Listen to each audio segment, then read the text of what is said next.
There are awesome, amazing practitioners doing incredible work out there in the world, and you need to hear about it. There is a doctor in the UK, a PhD, who runs a virtual clinic and has been helping people with motor neuron disease. What you're going to hear in this session is that practitioners like you are making an impact in stabilizing these kind of conditions by bringing back network sufficiency. If you have any sort of mental health focus in your practice, this is just a huge thing that's happening in society, and we have very exciting pending information, pending on the first placebo-controlled trial. Hello and welcome to the Evolution of Medicine podcast. This is season 2, episode 8, and we are going to go back to doing something that we used to do all the time. We are going to interview someone interesting. For the first 7 episodes, it's been mainly me, but that's because I really wanted to sort of share a new vibe for what the Evolution of Medicine season 2 looks like. But ultimately, there are awesome, amazing practitioners doing incredible work out there in the world, and you need to hear about it. So for this first week, we are going to talk about a disease that is called different things in different countries. In England, it's called motor neurone disease. In America, it's called ALS or Lou Gehrig's disease. And ultimately, it is an area where there hasn't been a lot of hope in conventional medicine, almost no hope. But there is a doctor in the UK, a PhD, who runs a virtual clinic and has been helping people with motor neurone disease. And the reason why this is mission critical now and why we're bringing it out is I'm a big rugby fan. I love England rugby. And there was a big moment in the UK last month where one of their big rugby players from my era, Lewis Moody, was diagnosed with motor neurone disease. And if you follow Dr. Daniel Amen or you're up to date with this world, you're starting to see that playing contact sports like rugby, which I played for 10 years of my life, can cause lasting damage to head, concussion or otherwise. But you were going to see more and more of this, sadly, because rugby only became a professional sport in 1995. Before that, it was an amateur sport. And ultimately, we have basically 30 years of people smacking each other's heads consistently. And I think that this is maybe just the tip of the iceberg for rugby. Obviously, this has been a big issue in football. They changed the rules in American football to stop people running into each other because of issues like this. But the good news is, and what you're going to hear in this session, is that practitioners like you are making an impact in stabilizing these kind of conditions by bringing back network sufficiency, which is one of the topics that we're talking along. So I'm really excited for this week's guest and hope you enjoy. Hello and welcome to a special episode of the Evolution of Medicine podcast. We are now going to be speaking with Dr. Kirstie Lawton. She is a nutritionist, she has a PhD, and she is running a clinic in the UK that does telehealth appointments on the topic of motor neurone disease, called ALS or Lou Gehrig's disease in the US, and is leading the charge to really build a community of practitioners and support the growth of understanding and what we can do about all types of neurodegenerative disease. There's a lot of good stuff in here, no matter what you're interested in or what kind of cases you're interested in. So enjoy. So a warm welcome to the podcast, Dr. Kirstie Lawton. Welcome. Thanks so much for having me, James. So as I see on social media, it seems that your clinic in the UK that specializes in neuro issues is really blowing up and lots of new practitioners joining, and just such an interesting time because I'm really interested in neurological issues as a sort of an area in which functional medicine, can be shown to be most effective. And I just wanted to touch in to see. So tell us a little bit about the history of the practice and what's happening right now, and anything more that you'd like to about the journey so far. Sure. So I've been a nutritionist, starting out as a conventional nutritionist for 25 years. And I think like a lot of people in our field sort of started to question whether I was able to help people in the way that I wanted to, and so decided to make the switch to a functional approach. So having completed a degree and a PhD, I decided to go back to the Institute for Optimum Nutrition and retrain, and decided to come and set my practice up in the UK. And it has grown significantly. My specialism personally is motor neuron disease, or ALS. The nomenclature is, in the UK, we refer to motor neuron disease, of which the most common type is ALS, and in the US we refer to ALS. So I think for the sake of today, I'll just refer to ALS and then everyone knows what I'm talking about. So that's my specialism and has been for a few years now. Prior to that was Parkinson's, and prior to that was actually pediatric health and brain health. And then I was still getting so many inquiries from people without ALS, and I'm a real sucker. I really wanted to help as many people as I can, but I was just running out of time and really wanted to keep my focus because there's so much going on in the ALS field at the moment. And I think it's one of those conditions that you can't be part in. You have to just really be all in with it. And so I made the decision to expand. So I have another practitioner who works in ALS MND, but also takes on autoimmune conditions and does lots of work with people on their test results as well. And then I've got a Parkinson's specialist now, and I've got a specialist in Alzheimer's and dementia, a pediatric neuro specialist, and I'm about to onboard, which is really exciting, a brain and spine injury specialist, so focusing on brain trauma, brain injury, stroke and such as well. It's amazing. My understanding is this is all virtual as well, right? Yeah, so the clinic's based in the UK, but I think especially since the pandemic, but even before then, telehealth is the way forward. You can reach as many people as you want. You don't have to have that specialist in your hometown anymore. And especially with my clients, when I set the practice up here in Rutland in England, I live in a very old cottage, and so I have a beautiful clinic, but it's just never going to be accessible for people. But also a lot of my patients are housebound, a lot are on a RESP, a lot are paralyzed now, and so it's for them, they have me in their living room with them as frequently as they need. And so the clinic's based here, but we actually work globally. So I've got clients in Canada and on the west coast of the US, and then I've got clients in Australia as well. So yeah, which is exciting, really. That's really exciting. Well, look, I wanted to talk particularly about ALS and MND because that has come up in the news recently. So Lewis Moody, who's a famous rugby player from England from 2 decades ago, and is a very well-known and well-loved player, has just been announced that he's been diagnosed with it. Ultimately, you're seeing right now in rugby sort of the first generation of people that played professionally, as opposed to when I was growing up until 1995, it was an amateur game. And so we're seeing the first generation of okay, well, what does head injuries look like? What is the effect on it? So I'd love to hear your opinion on what the state of MND is and to the degree to which this is sort of putting it on the map. And then second, what is really possible with MND through a nutrition and a functional lens, and what is possible with in conventional medicine? Yeah. I mean, really sad news about Lewis Moody. I have mutual friends with him, and my heart goes out to his family because it is a really challenging diagnosis. Mostly because we had this conversation before about the narrative around it, which I'll come to. I think we have to consider, whether there are a particularly high percentage of sports people developing ALS, and if that is the case, then why? There's a cluster of skiers. There's certain sports like contact sports, but I have a lot of very active clients that have done a lot of marathons, people that are really quite fit and healthy that have developed ALS. And we've got to really consider the why. And I think a lot of what I'll be talking about that today is the why. We seem to stop with conventional medicine of, oh, this is happening, let's make a drug for it. And it's no, there's a why. That's the joy of functional medicine, right? You keep asking why until there's no more whys to ask. And so when it comes to sports, there's research considering pesticides on the grass or any particular bacteria on the grass, if we're rolling around on the grass, or whether it's related to head injury. There's some other theories out there as well that I would love more research on to do with core body temperature or cortisol levels. We know when you do exercise that we can end up raising cortisol. So I think we need to consider that. And obviously there's genetic factors as well.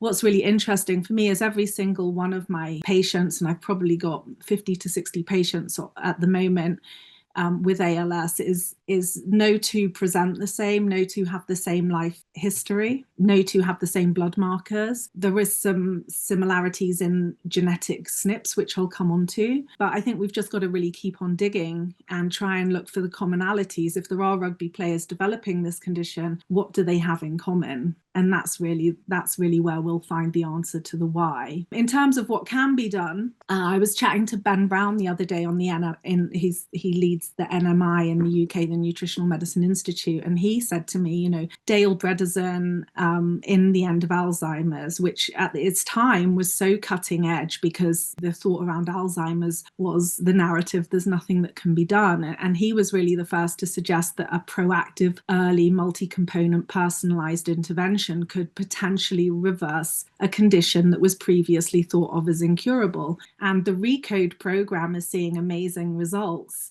And so we have to consider if RECODE or if something similar to RECODE can be applied to other neurodegenerative conditions, because they do all have a lot of commonalities: mitochondrial dysfunction, protein aggregation in the cell, oxidative stress, neuroinflammation, often accompanied with like dysfunctional microbiome, genes that are impacting our liver pathways. So we've got all these things in common. And so hopefully if something's working really well in the Alzheimer's dementia field, no, the research doesn't look directly at ALS, but sometimes we've got to not go from A to B, but we've got to think, right, well, here's mitochondrial dysfunction, and the research might not be on ALS, but it is on mitochondrial dysfunction. And so we've got to indirectly support people with this condition.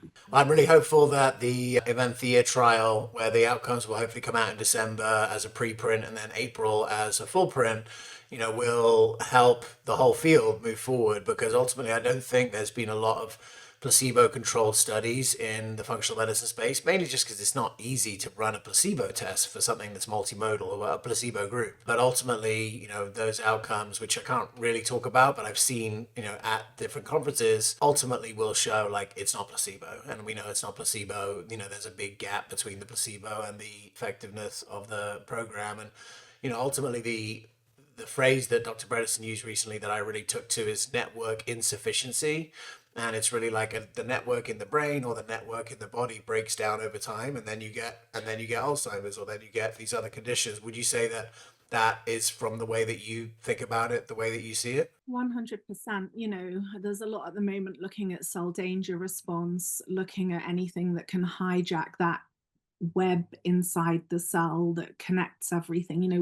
We still think of our biology image of a cell, but the cell is so much more detailed than that. There's more than one mitochondria. We all have that image from our textbooks, but these cells, they have this huge web inside each of them, and everything has its portal, and things have to get across the cell to reach certain points. And we have to think about anything that can be massively disrupting that and driving protein aggregation. Instead of thinking there's a protein and it's misfolding, if we get rid of the protein, we've fixed the problem. Like, what's caused it to happen? Why is that protein misfolding? Why can't the cell clear that debris? What is triggering the mitochondria to close their doors and say, I'm not going to produce any energy for you for a while? We've got to think about all of that and look at environmental factors and stress and other factors in the body that might be driving this network dysfunction that we're seeing, because that's what it is. And especially with ALS, a lot of patients, we have two very clear types, really. If there is a type, we've got the sort of upper lumbar, which affects the sort of swallowing and speech, and then we've got limb onset, and it is almost like starts with a foot drop on one side, as though the battery isn't working, the charge isn't getting from where it needs to be all the way down to the foot to make it function. Motor neuron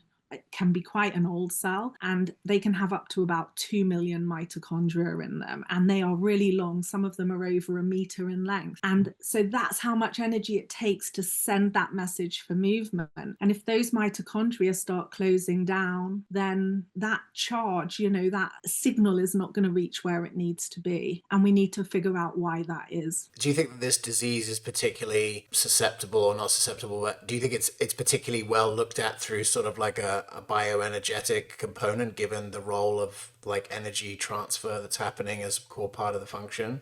I think so. I mean, I think because I'm currently doing my master's at the University of Sheffield Medical School, and that's under Professor Shaw. It's one of the biggest MND centres, neurodegenerative research centre in the UK. And the master's is in neuroscience and neurodegeneration. And there's loads and loads of research going on, looking at metabolomics, looking at mitochondrial function, looking at reasons for oxidative stress, what's stopping that network from functioning optimally. There's a huge amount going on in the field with that, where I'd like to see the research happen. And I'm sure Dr. Bredesen and every functional medicine practitioner in the world will agree with me, as I just would love the lens to come out a little bit more and look at those key drivers: diet, lifestyle, environmental factors that could potentially be impacting that. Yeah, absolutely. Well, that's well. So give us an idea of what the workup looks like. Like, how is your workup maybe different from some other patient that you take in who didn't have a neurodegenerative disease? What other information are you gathering outside of sort of like the core functional medicine workup?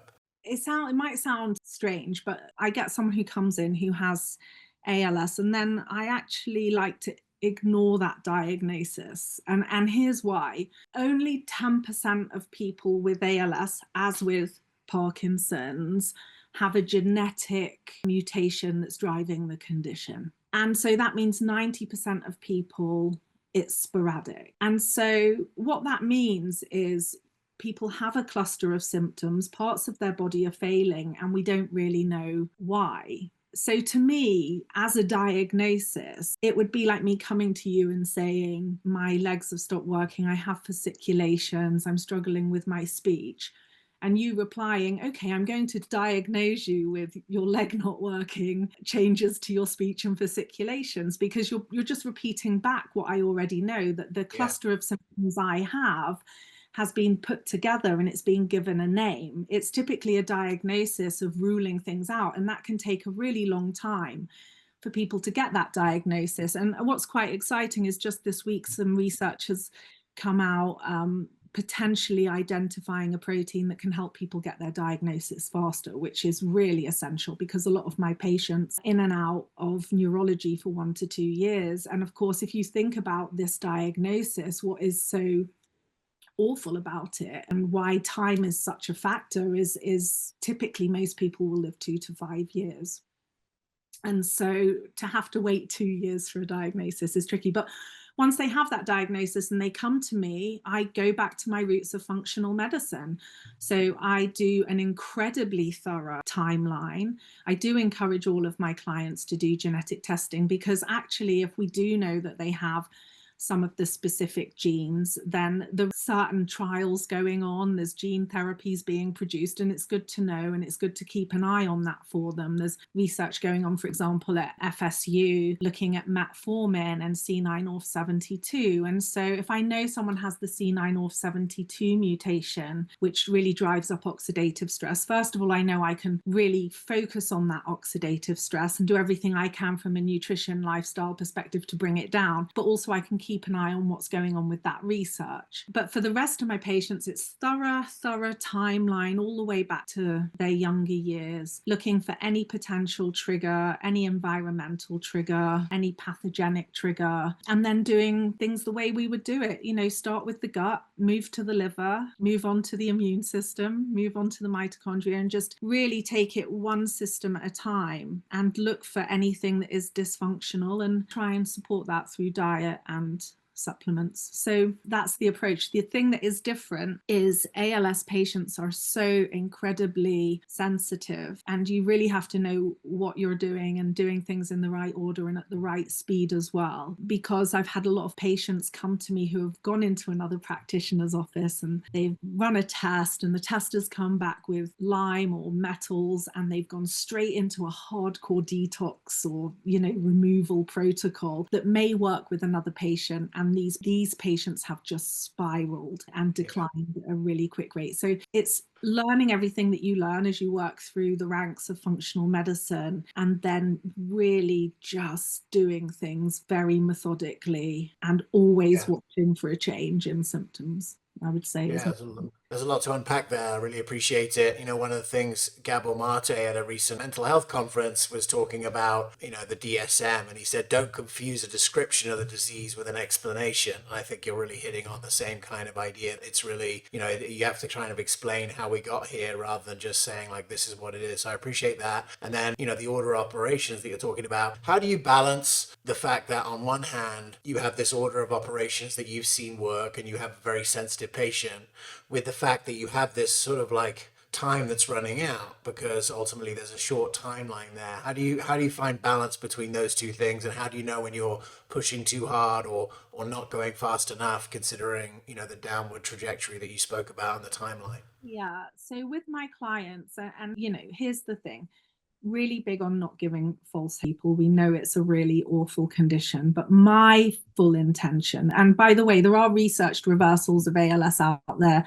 Dr. Bedlack at Duke University document them, but my role is to just try and slow that progression and try and keep people behind the typical curve of decline. We have something called the ALS-FRS, which is a globally used scoring system for ALS and MND. And so people will track themselves with that. Tracking weight is essential. There seems to be a real correlation between weight loss and speed of decline. And I do sometimes wonder if that's related to the toxins that we hold in fatty tissue. And so if the weight is declining too quickly and toxins are being released back into the system and they're relocating if the liver pathways aren't optimal, if that's maybe part of it, but there's definitely a correlation there. So you said there have been some reversals that are documented. Have those reversals been in the paradigm of network sufficiency, or are those in some other paradigm with experimental drugs or gene therapy?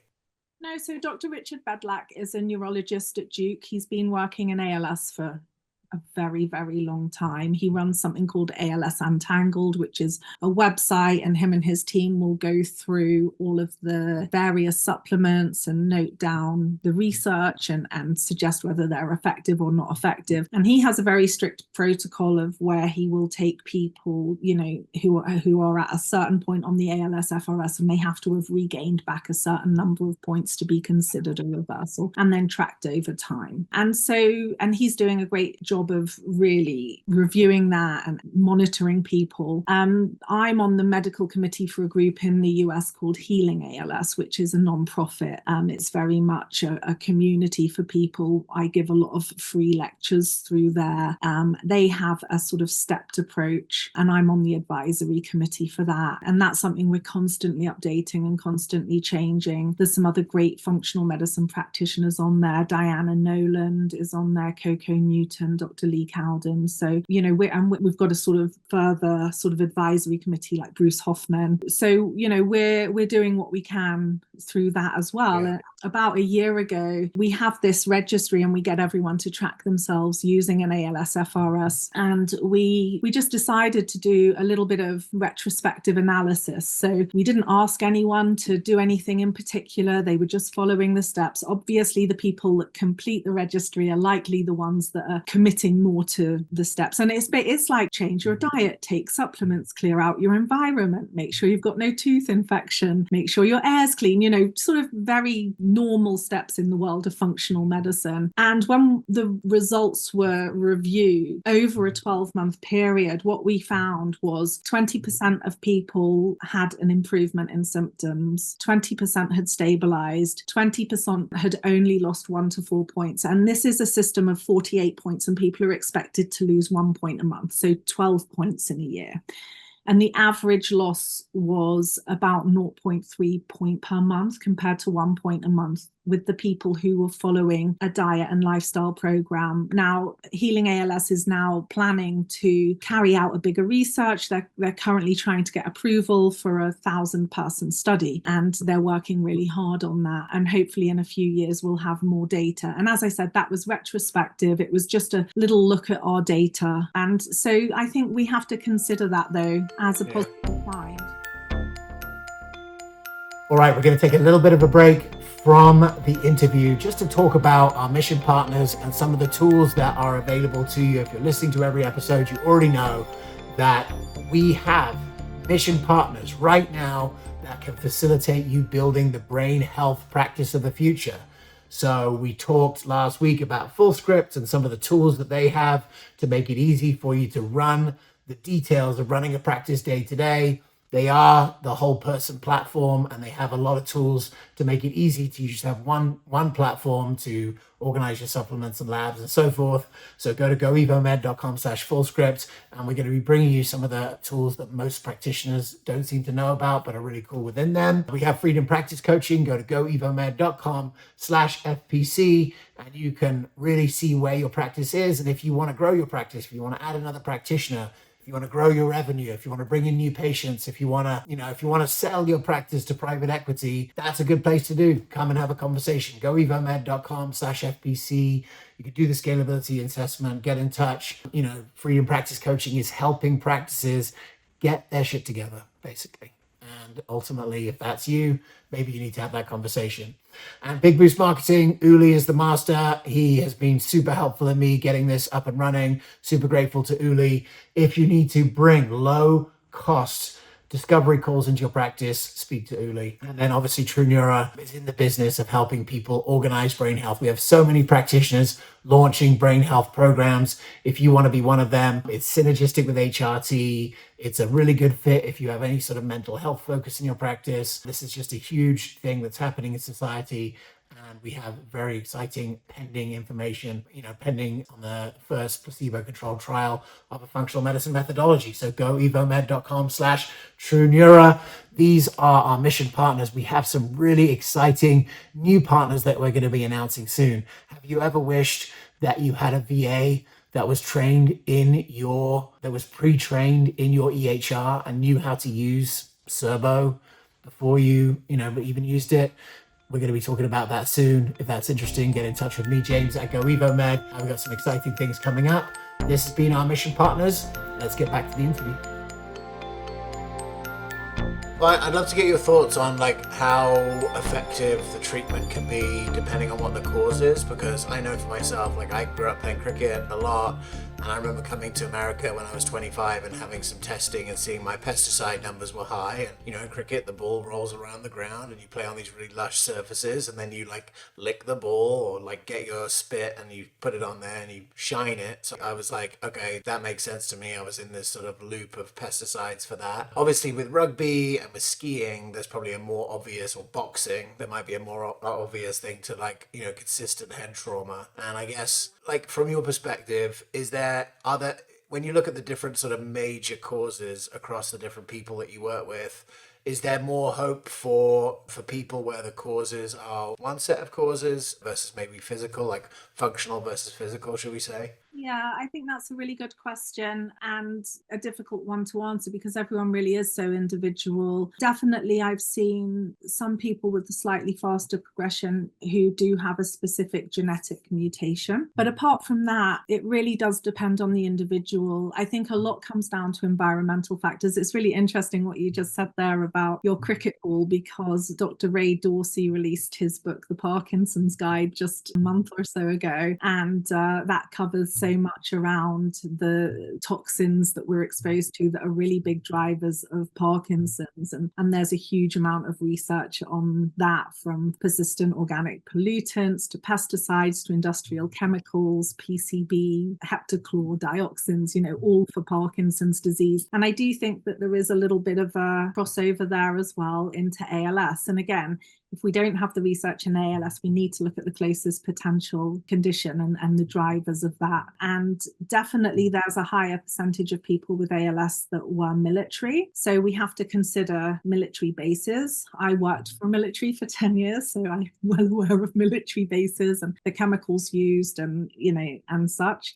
And so we've got to ask whether there is a chemical component there, or is it related to cortisol or trauma? As you know, elevated cortisol plays havoc on the body. It flattens the immune system, dysregulates our metabolism, so dysregulates our gut function. We've got a couple of different things there. But environmentally, for Parkinson's, there was a study that came out just not so long ago looking at a golf course in the US and looking at the root of Parkinson's, and noting that if you lived within a certain number of miles to a golf course, you were much more likely to be diagnosed with Parkinson's disease. So very interesting. And I think if you were to ask Healing ALS what they see most commonly, we do see a lot of mold. We have to then question whether the mold is opportunistic, the body is weakened by something, and then the mold takes hold, or whether it's living in the moldy environment that creates the symptoms that present. There's a lot of research out there considering certain viruses, enteroviruses, HSV, zoster, Epstein-Barr, HHV6. But again, are they opportunistic? Is it something going on in the body that's making the body weak? And of course, a weak host will always have higher viral activity because the viruses will thrive in the weakened environment. Yeah, interesting.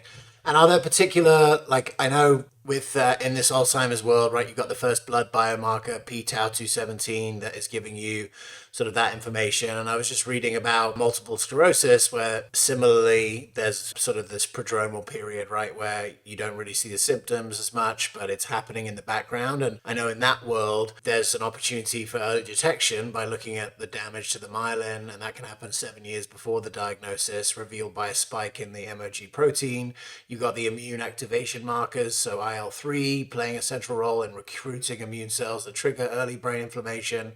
And this is leading to a potential where there could be a new diagnostic tool. And they've identified, I think, 21 proteins that could form the basis for a predictive blood test for MS. Do you see, like, what are your thoughts about sort of predictive? Because ultimately the solution or the reaction when you hear about this Lewis Moody thing could be that the RFU could get ahead of it and start to like test people ahead of time rather than just waiting for the ball to drop. Yeah, and there was an announcement just this week, as I mentioned, there is potentially a new biomarker being tested. It's still very much in its clinical trial stage, but to try and provide not only early diagnosis, and this is really exciting, not only early diagnosis, but suggested speed of decline based on this particular marker. I suppose other things are, if you do feel that there is some kind of genetic predisposition, is having the tests for those key genes, so C9orf72, TARD, BP. And it can be really scary getting tested for something that to find out whether you have a predisposition to it, you know. And so, but the truth is that's where all the research is. In research labs with little transgenic mice, they have to be programmed with something. So they program them with the dysfunctional gene, you know. So every research institute that's studying ALS is typically looking at that 10% that have that genetic predisposition. What's interesting is since I started working with ALS, I do nutrigenomic testing in the UK through LifeCode GX, and I always look at methylation, detoxification, neuropathways with my patients, and I've seen some patterns. And so I think we need to start looking at things like that as well, like what pathways are potentially impacted by genetic SNPs that are having some kind of knock-on effect in this wonderful big factory that we call the human body, you know. And if some of those production lines aren't working, what's the knock-on effect of that, and how might that be affecting things down the line? And I'm in the third year of my master's, and I'm doing my dissertation on choline. And the reason I chose choline in ALS is because I've seen a sort of 95% downregulation in CHDH genes in the 70s on the PEMT gene. These are genes that produce and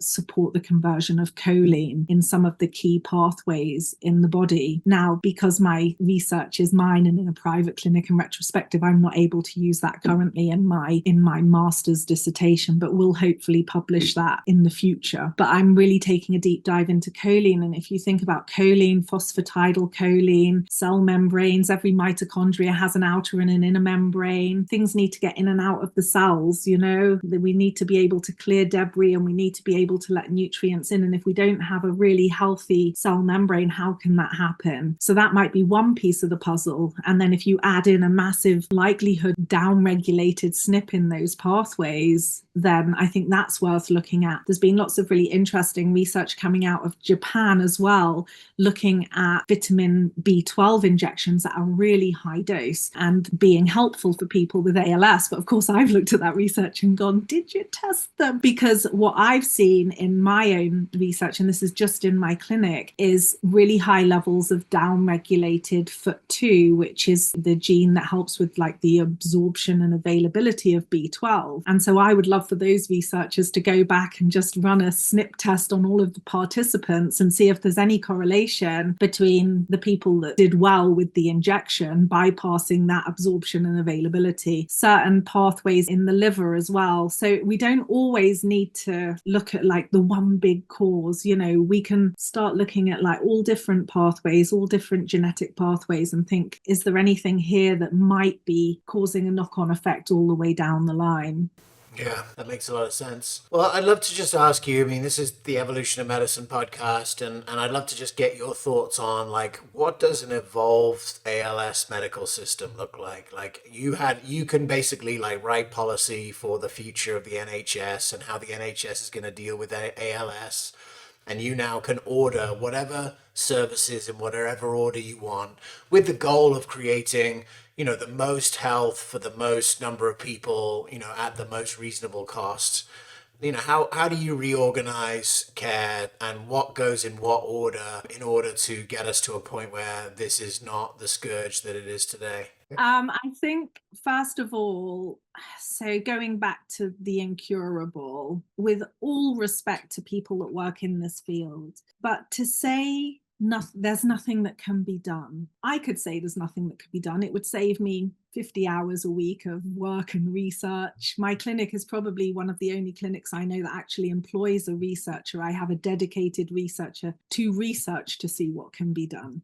You can say there's nothing that can be done. And what that does is it just sucks the hope out of everyone. It's like there's nothing that can be done. Palliative care is coming in. And I know some phenomenal practitioners in the NHS working in this area, you know, like phenomenal, kind people who would love to be able to say something different to that. My first thing I would do is change the narrative, because actually it's really limiting to say there's nothing that can be done just because there's no pharmaceutical solution. And so I would change the narrative to, we don't have any medications that offer a cure, but working with a practitioner on diet, lifestyle, and ensuring your environment is not causing you further harm may extend your life. So that's where I would start. And then the option of functional medicine support for every patient that wanted to take that route. I am a really big advocate for my body, my choice. And there are big companies that produce a lot of peg feeds. And these feeds, if you look at the ingredients, it's like, I was sent one the other day, and it's sugar, corn oil, sugar, maltodextrin, canola oil, and sugar are the first 5 ingredients after water. We tell people to stop consuming ultra-processed foods. That is now, in 2025, undeniable that they cause harm. And then that's what we're feeding people who are trying their best to heal. How can you heal when that is what you're putting in your body, right? So I would really advocate for, and I understand why. I understand there's the concern of safety, there's the concern of blocking tubes and everything. Educate on it. Run training courses for carers. Teach people how to make more wholesome food to really nourish people. So that I would also change. And I would just bring in a multidisciplinary approach. And a lot of that does happen already, but I would add a functional twist to it. Again, I wouldn't want to insult the people that are doing an incredible job. There's some fantastic MND centres. I'm so proud of where I'm doing my master's. They do so much work, so much research, and they're very patient focused, but everyone is missing the why. Everyone is looking down a microscope, looking at the cell, going, the mitochondria aren't working. Why? What causes them to stop? Metals, pesticides, pollutants, environmental factors, chemicals, pathogens. Like, I would get everyone to ask why in my dream world of being president of. What role for the current ALF system, though, like for the people who are doing like in the NHS today, who aren't functional medicine trained, who are just like neurologists or otherwise, where are they adding value today, and what would you take out of that system to combine these two things? There's no right answer, and I don't have an opinion. I mean, again, you know, everyone that is in the field that has chosen to work in ALS cares, and they wish they could do more. So I would like to retrain people and change the narrative that we potentially can do more, because I don't ever believe that there's nothing that can be done. And okay, maybe I want to slow decline. Maybe that's not possible, but there's still things I can do.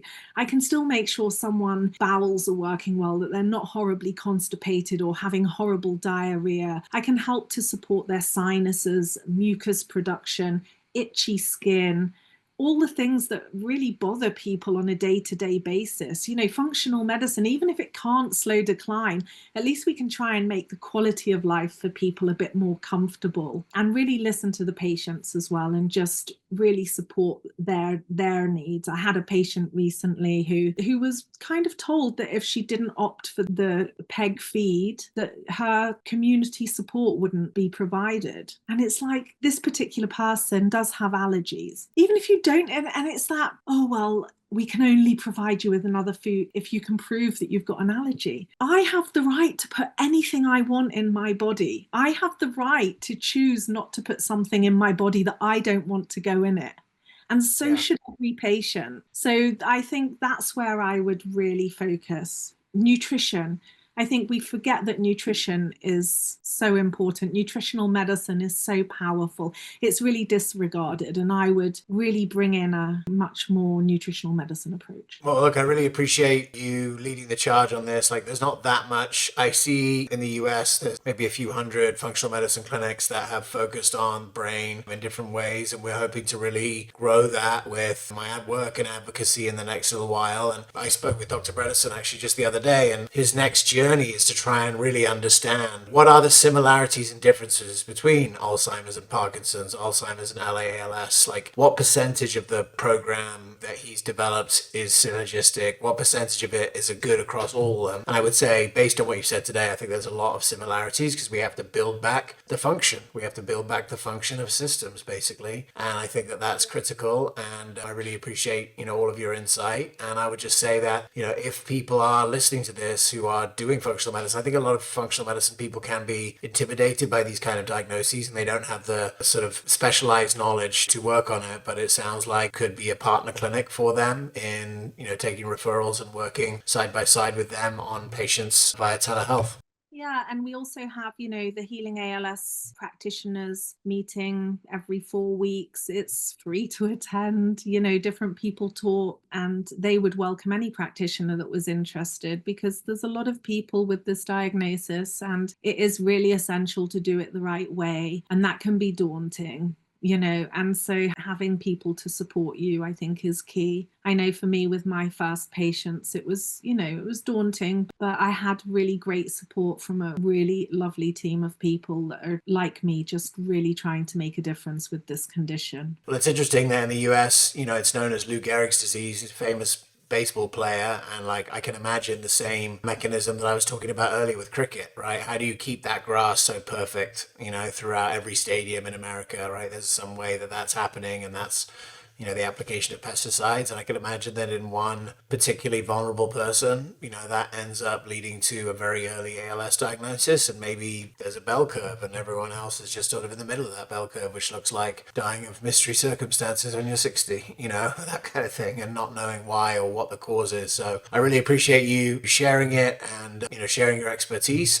Can you share the website both for that monthly group and for your site so people can find you? Absolutely. So my website is www.younutritionclinic.com. That's the clinic site. We also have www.nutritionandthebrain, and we have a weekly blog. So we call it Brain Bites. So every week we put out a little blog post on the latest research in neurodegenerative health, and that links to Nutrition and the Brain, which is my clinic Insta. And then Healing ALS is healingals.org, and that's an American organization. As I said, Diana Noland wrote the book, and when I say she wrote the book, I mean she literally wrote the book that we use is as integrative functional nutrition nutritional therapies. I used the book as the curriculum book on the grad dip in the UK that I developed in functional medicine. And Coco Newton, who's also on the medical committee, wrote the chapter on ALS. So the people at Healing ALS are highly qualified and experienced, and we work together as a team to make sure the messages we're giving are evidenced. Well, thanks so much for leading the charge, and I'm really excited to share this, and I will follow up with those people, and really excited to share this information to inspire those people that listen to the podcast, to get the word out to practitioners that there is more that can be done